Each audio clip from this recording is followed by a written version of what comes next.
त्यामुळे आरएसएसच्या कार्यक्रमाला गेला म्हणून काय म्हणजे असं काय चुकीचं काय दादा नाही लागणार सोडा. आपला की मराठीचा मुद्दा सरसंघचालक पॉलिटिकल स्टँड घेत आहेत. सरसंघचालक पॉलिटिकल स्टँड घेत आहेत का भाई? बघा, आरएसएस ही संस्था जी आहे 100 वर्ष झाली आहे. आरएसएस ही संस्था एक देशभक्त राष्ट्रभक्त म्हणून त्यांचं आरएसएसला आपण गेले अनेक वर्ष पाहतोय आणि कट्टर देशभक्ती आणि राष्ट्रभक्ती आरएसएसच्या माध्यमातून देशाने पाहिलेली आहे, जगाने पाहिलेली आहे. आणि ज्या ज्या वेळेस संकट येतात, आपत्ती येते, आपदा येते, त्या वेळेस आरएसएसचे स्वयंसेवक स्वतः जाऊन स्वतःला निवडून त्यांना मदत करण्याचं काम करतात. आणि कट्टर देशभक्ती आणि राष्ट्रभक्ती विचार आरएसएस देते मोहन भागवत संघचालक.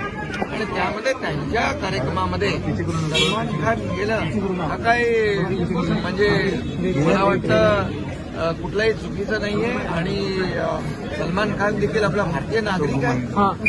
सर हिंदी में जानना चाहेंगे जो ये पॉलिटिक्स चल रहा है. हाँ वेट आरएसएस के कार्यक्रम में, अरे रुको यार, आरएसएस के कार्यक्रम में सलमान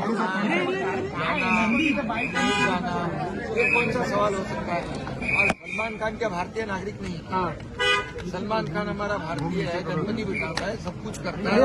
ऑडियो जा हमारी जो संस्कृति है उसको मानता है, वो उसका पूरा परिवार मानता है.